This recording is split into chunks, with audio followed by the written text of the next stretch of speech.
प्रधानमंत्री जैसा कह रहे थे बीजेपी ने उन्हें इस विषय पर बातचीत के लिए, तो एक संवाद के जरिए और भी बजट को सरल करके लोगों तक पहुंचाने की कोशिश होगी। ये हेडलाइन मैं सुबह से जो कह रहा हूँ इसमें नई हेडलाइन क्या है। आज से 2 साल पहले भी यही कहा था, people's budget, progressive budget, super budget. तो हमने इंडिया टुडे में कई बार हेडलाइन लगाई है। फ्यूचर से 25 साल का कार्यकाल लेके कोई नहीं चला कहा नहीं ना मैंने, जैसे कहा कि budget for tomorrow. Nirmala Sitharaman ने अगर India budget for tomorrow politically correct नहीं है कि आज के लिए क्या है। मैंने किया ट्वीट, उसके ऊपर कितने ट्रॉल कर रहे हैं लोग, दूसरे की बात है। उनकी बात ठीक है, जो बजट सबके लिए है उसके अंदर कुछ ना कुछ है। तो बजट जब भी होता है, मैं वो भी कहना, फील गुड फैक्टर होना चाहिए। लोगों की एक्सपेक्टेशन होती है, एक बड़ी स्टेटमेंट होती है कोई भी, जिससे लोगों को लगता है वाह क्या हो गया हमारे देश के अंदर। प्रधानमंत्री जैसे हर बार बड़ी बात करते हैं, डिमोनेटाइजेशन किया, जीएसटी किया, बड़ी बड़ी घोषणाएं करते हैं। बजट के अंदर इस तरह की कोई एक्सपेक्टेशन थी लोगों की। इनकम टैक्स की मैं बात नहीं करता, क्योंकि इनकम टैक्स के बारे में पिछले 9 साल से आप मांगते चले आ रहे हैं, मांगते चले आ रहे हैं, कुछ नहीं होना उसके अंदर। क्योंकि इनकम टैक्स मिडिल क्लास के प्रति उनकी कोई भावनाएं ज्यादा है नहीं। और किसानों के लिए बार बार कहना कि 2 लाख करोड़ दे दिया हमने, 2 लाख यही बोल रही है। अब कितना प्रोक्योरमेंट होता है, मैं बोल रही हूँ, निर्मला सीतारमण ने बोला, मैं बता रही हूँ आपको। तो उन्होंने बोला अब उसको 2,39,000 को 2,39,000 करोड़ को डिवाइड करें, कितने क्विंटल खरीदेंगे, कितने क्विंटल खरीदेंगे, आपको पता हिसाब लगा लेंगे। एक क्विंटल कितनी वैल्यू है, मिनिमम प्राइस ज्यादातर यूपी के किसानों की जेब में जाएगा। तो मैं उसको छोड़ देता हूँ। दिलचस्प होगा। साना साहब, आपको क्या दिख रहा है सर? देखिए, जैसा मैंने पहले बताया, इसमें खास तौर से जो हम लोग मिडिल क्लास के तौर पे हम देख रहे थे, उसमें 1-2 घोषणा ही देख रहे थे। बाकी तो हमें पता है कि गवर्नमेंट ने फंड करना है, अपने प्रोग्राम्स को फंड करना है, उसके लिए बजट अलग रखना है उन्होंने। जरूरी भी है, क्योंकि वेलफेयर स्कीम्स काफी चला रही है गवर्नमेंट, और उनको फंडिंग जरूरी है उसको एक्सपैंड करने के लिए। लेकिन टैक्स, मिडिल क्लास के लिए कोई छूट, कोई राहत, जीएसटी कलेक्शन का जो है कुछ पास ऑन करना मिडिल क्लास सेक्शन के लिए थोड़ी सी राहत हो जाती है। तो राहत जो जिसे बोलते हैं ना, बजट की तौर हम लोग नजरिए हमेशा घुमा के रखते हैं कि भाई बजट आएगा तो मतलब कुछ राहत मिलेगी। और इनपुट्स भी निर्मला जी को ऐसे ही मिले थे जब उन्होंने पब्लिक कमेंट्स मंगवाए थे। मैक्सिमम यही आया था कि भाई आप टैक्स पे छूट का पे ध्यान दीजिए। तो इन सब बातों का भाव इस बजट को एक नॉर्मल बजट बना देता है, अनएंथुजियास्टिक बजट बना देता है। इसमें कोई हलचल वाली बजट नहीं है ये।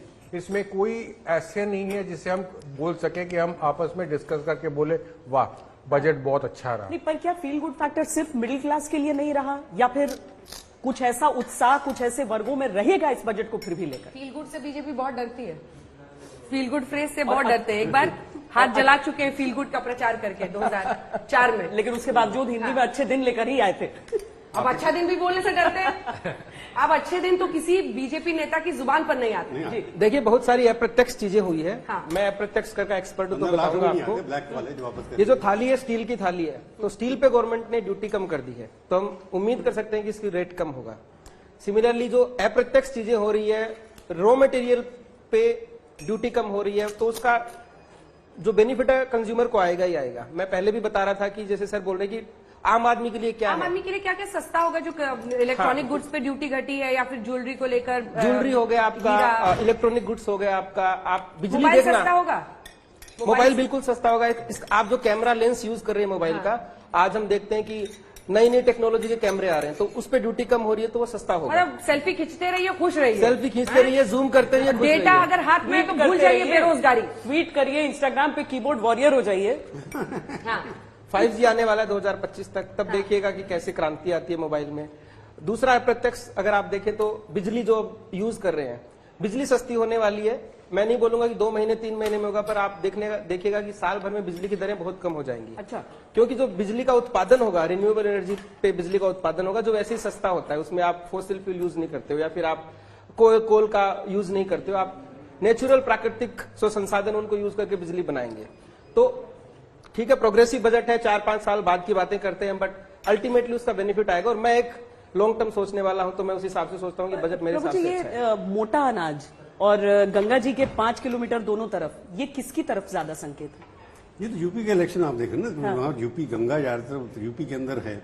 इनडायरेक्टली इलेक्शन का है कि आप ऑर्गेनिक खेती करेंगे, जितनी नदियां थी उसमें पंजाब की नदी क्रॉप, वो क्या रहा है, कमर्शियल क्रॉप हमारे यहाँ होती नहीं। मोटा अनाज की जब बात कर रही है, हाँ। तो उसका रेफरेंस वही होगा कि आप कन्वेंशनल क्रॉप से हट करके ऑर्गेनिक की तरफ जाइए। आपने टेकाई जी को सुना सुबह मॉर्निंग में क्या कह रहे थे वो। तो ये गंगा किनारे जितने लोग हैं उनको क्या फैसिलिटीज देंगे, ये क्लैरिफाई तो बजट पड़ा नहीं है, किस तरह के किसानों को फैसिलिटी चाहिए, फैसिलिटी किसान क्या चाहिए आज, उसको पानी चाहिए नहर से, उसको बिजली सस्ती चाहिए, उसको डीजल सस्ता चाहिए, उसको फर्टिलाइजर चाहिए, वो सब चीजों के बारे में तो कुछ इस बजट में है नहीं ना। तो सवाल तो ये है, वो उसको फील गुड तभी होता है जब उसको लगे कि मेरा फर्टिलाइजर कम कर दिया, क्या 1 रुपए कर देते आप?